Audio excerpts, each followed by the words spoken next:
le tawhid de l'élite. L'auteur des Manazil poursuit. Quant au deuxième tawhid qui est prouvé par les réalités, c'est celui de l'élite. Il consiste à annuler les causes manifestes, à dépasser les querelles des esprits et l'attachement aux preuves et aux signes. Cela consiste, pour celui qui l'assume, à ne voir dans le tawhid aucune preuve, dans le tawakkul aucune cause seconde et dans la délivrance aucune médiation. Il contemple alors la prééminence de Dieu dans son commandement et dans sa science. La façon dont il met les choses à leur juste place, les lie à leur durée et les cache derrière leur forme. Il réalise ainsi la connaissance des mobiles et emprunte la voie de l'annulation de ce qui est contingent. Tel est le tawhid de l'élite. Si l'auteur use du terme réalité, al-haqa'iq, pour asseoir ce deuxième tawhid au lieu des preuves et des signes, al-shawahid, pour le premier tawhid, c'est que ce terme est plus performant. Car le vocable haqa'iq couvre aussi bien la mukashafa, le dévoilement, que la mushahada, contemplation, al-mu'ayyana, la constatation directe, al-hayat, la vie, etc. Ainsi, les preuves et les signes, al-shawahid, permettent d'asseoir le tawhid général, et les réalités, al-haqa'iq, permettent de fonder le tawhid spécifique. Dans l'expression « il consiste à annuler les causes manifestes », peut-être faut-il comprendre les causes visibles qui se manifestent à nous. Leur annulation signifiera alors que celui qui assume ce tawhid ne considère jamais leurs effets ou leurs changements. Mais il se peut aussi qu'il entende par cause manifeste les mouvements et les agissements, et par leur annulation le fait de les isoler par rapport à la possibilité d'impliquer la félicité et la délivrance, et non pas le fait de les négliger totalement et de les nier, car cela conduirait à l'impiété. Cela dit, il a pris le soin de n'évoquer que les causes manifestes et de passer sous silence les causes internes, comme la croyance, l'assentiment et l'amour de Dieu et de son envoyé, parce que le salut et la délivrance en dépendent. On dira que le tawhid lui-même relève de l'une de ces causes intérieures et fondamentales. Voilà pourquoi il n'est pas permis de les annuler. Cependant, l'expression de l'auteur n'est pas heureuse, car l'annulation des causes secondes, al-asbab, n'a rien à voir avec le tawhid. C'est même tout à fait le contraire. En effet, le fait de les considérer, de les assumer, de les respecter, puisque c'est Dieu qui les a instaurés, constitue la pureté du tawhid et de la servitude. Il faut dire que la thèse de l'annulation des causes secondes relève de la doctrine des qadarites et des jabrites, pour qui Dieu n'a rien créé en vertu d'une cause, et n'a pas institué les causes comme des puissances et des natures qui ont des effets. Selon cette doctrine, le feu ne renferme pas une puissance pour brûler. Le poison ne renferme pas une puissance qui fait périr. L'eau et le pain ne renferment pas la puissance qui permet de désaltérer et de nourrir. L'œil ne renferme pas la puissance de voir. L'oreille et le nez ne renferment pas la puissance d'ouïr et de renifler. C'est Dieu, qu'il soit exalté, qui crée ces effets au moment du contact avec les corps. En somme, le fait de se rassasier ne serait pas causé par la boisson et la nourriture. L'obéissance et le tawhid ne seront pas la cause de l'entrée au paradis, de la délivrance de l'enfer. Le polythéisme, l'impiété et les péchés ne seront pas la cause de l'entrée en enfer, car tous les auteurs de ces actes entreraient au paradis en vertu du pur bon vouloir divin, sans la moindre cause et sans aucune sagesse. Voilà pourquoi l'auteur des Manazil ajoute aussitôt après « Cela consiste pour celui qui l'assume à ne voir dans le tawhid aucune preuve, dans le tawakkul aucune cause seconde, et dans la délivrance aucune médiation. » Selon notre maître Ibn Taymiyyah, cette doctrine corrompue est contraire au livre saint, à la sunna et à l'accord unanime, al-ijma' des anciens pieux et des savants. Elle est même contraire à la raison, au bon sens et à la constatation. Du reste, on a interrogé l'envoyé de Dieu, alayhi salatu wassalam, sur l'annulation des causes secondes en vertu des décrets divins, et il a réfuté cela en exigeant le respect des causes secondes. En effet, il est rapporté dans les recueils du hadith authentique il n'y a aucun de vous dont on ne sait si sa place est au paradis ou en enfer.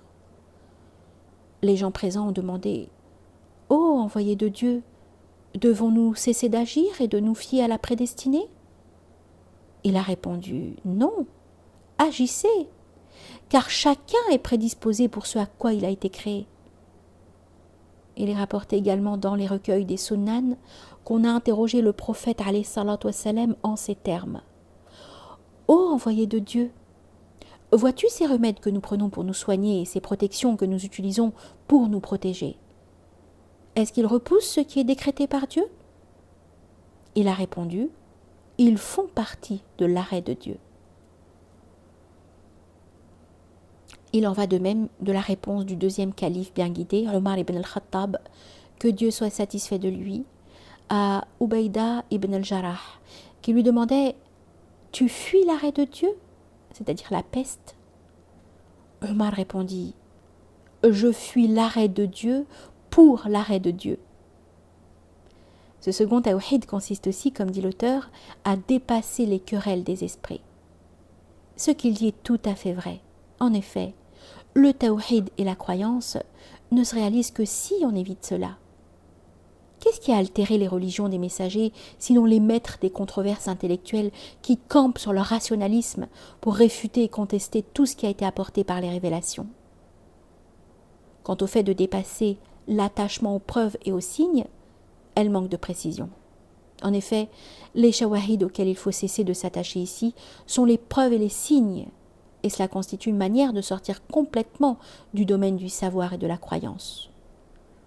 D'un autre côté, le fait de s'en tenir uniquement à ces shawahid, sans s'attacher à celui qui les a instaurés comme preuves et signes, constituerait une rupture avec Dieu et du polythéisme en matière de tawhid. Aussi, la meilleure façon pour interpréter les propos de l'auteur, c'est de considérer que le serviteur les dépasse, en ce sens qu'il les transcende, et évite de s'y arrêter complètement, car ces shawahid ne sont en fin de compte que des moyens et des médiations. Ainsi, il peut aller vers le but suprême et ne risque plus d'être privé du but à cause des moyens et des médiations qui conduisent vers lui. Ceci est vrai, mais la suite de la formulation de l'auteur trouble le sens retenu dans cette interprétation, car il dit « Cela consiste pour celui qui l'assume de ne voir dans le tawhid aucune preuve. » Ceci n'est pas du tout vrai, car Dieu, qu'il soit glorifié, a instauré des preuves de son unicité et manifeste des signes éclatants qui le prouvent. Il nous a ordonné de voir et de méditer sur ces signes pour qu'ils nous servent comme des preuves et des attestations sur lui. Il est donc impossible d'unir cette affirmation positive par ces signes et ces preuves à cette négation prouvée par l'auteur. Car toutes les créatures sont des signes et des preuves en faveur de l'unicité divine. Il en va de même des versets coraniques. Comment, dans ces conditions, ne peut-on les percevoir comme des preuves en sa faveur? Au contraire, le tawhid, tout le tawhid, c'est que toute chose constitue une preuve qui l'atteste et conduit vers lui. D'ailleurs, il est bien connu que les messagers sont des preuves en faveur du tawhid. Regarde donc où conduit la négation des causes secondes, al-asbab.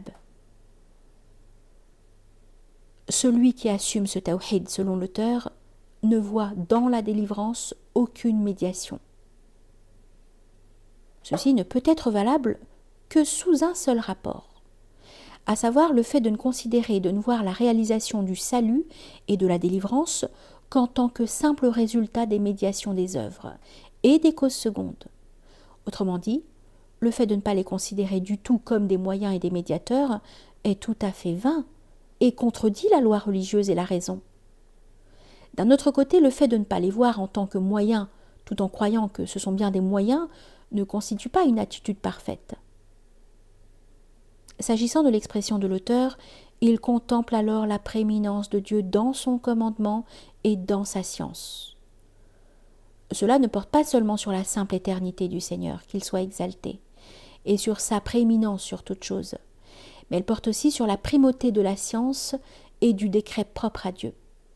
Ainsi, le serviteur qui assume cette forme de tawhid les contemple, et la contemplation des faits décrétés dans l'éternité domine pour lui la constatation des faits inscrits dans le temps.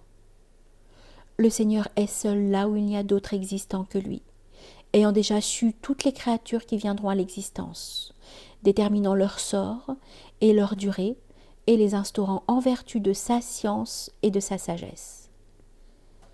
Cela se situe là où la science devance son objet de connaissance. Le décret, ce qui est décrété, et la volonté, ce qui est voulu. Ce serviteur contemple donc toutes les sciences inscrites dans la science de Dieu, qu'il soit glorifié, et dans sa sagesse, avant l'existence des mondes. Mais alors, quelle médiation pourra-t-il contempler? Quelle cause seconde? Quelle est donc cette preuve autour de laquelle l'auteur ne cesse de broder?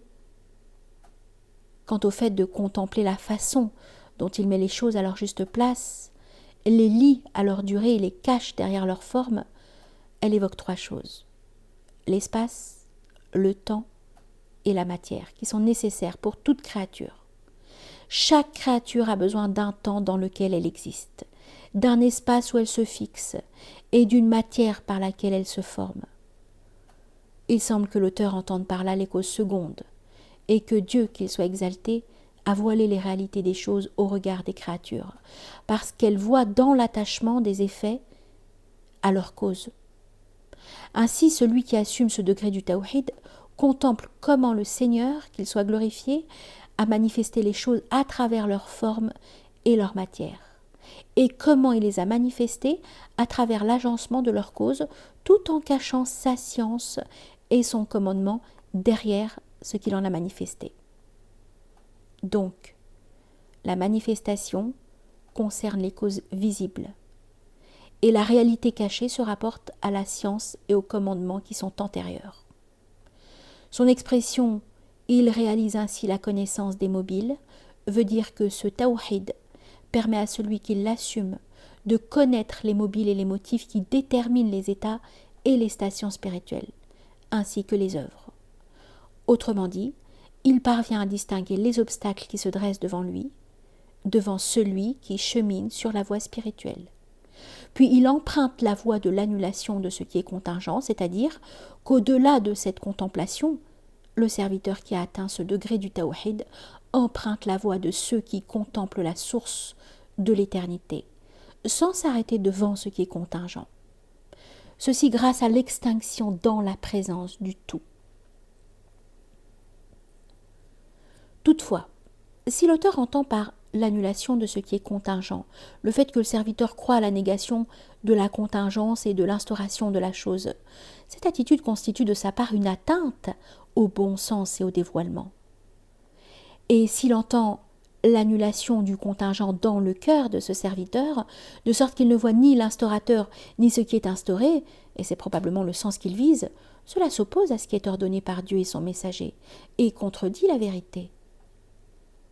Car le serviteur est tenu de témoigner qu'il n'y a d'autre Dieu que Dieu, et que Mohammed est l'envoyé de Dieu, et d'attester que le paradis est vrai, que l'enfer est vrai, que l'heure ultime est vraie, que les prophètes sont véridiques. Il est tenu également de constater la contingence des choses qui viennent à l'existence par l'instauration du Seigneur, qu'il soit exalté, en vertu de son bon vouloir et de sa toute-puissance. Car Dieu n'a pas ordonné aux serviteurs de ne pas voir la contingence et l'instauration des choses.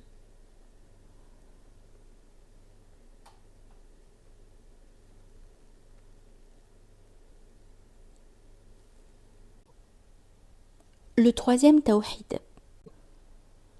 L'auteur des Manazil dit: quant au troisième tawhid, c'est un tawhid que Dieu s'est réservé pour lui-même et l'a mérité en vertu de son éminence. De ce tawhid, il a éclairé allusivement les secrets intimes de certains parmi les gens de son élite, mais en les rendant muets quant à sa description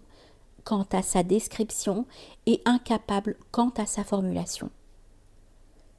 Si l'auteur entend par là le tawhid du Seigneur pour lui-même, à savoir sa science, sa parole et tout ce qu'il rapporte sur lui-même dans la révélation, cela constitue la qualité du Seigneur qui subsiste en lui, comme subsiste en lui l'ensemble de ses qualités et ses attributs. sa vie, sa science, sa puissance, sa volonté, son ouïe, sa vue. Ceci est inséparable de l'essence du Seigneur et ne peut passer chez autrui. Du reste, si les qualités de l'être créé ne le quittent pas et ne peuvent pas passer chez autrui, comment cela pourrait-il arriver aux qualités du Créateur qu'il soit exalté et magnifié?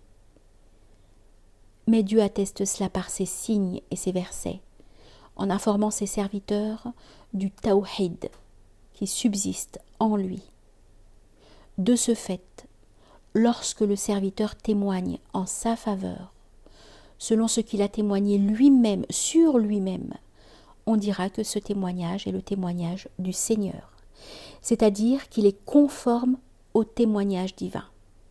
Donc, le Seigneur leur a fait voir une part infime de ce tawhid, mais il leur a interdit de l'exprimer. Donc, le Seigneur leur a fait voir une part infime de ce tawhid, mais il leur a interdit de l'exprimer, car il a voulu le préserver. Wallahu a'lam, walhamdulillahi rabbil alamin.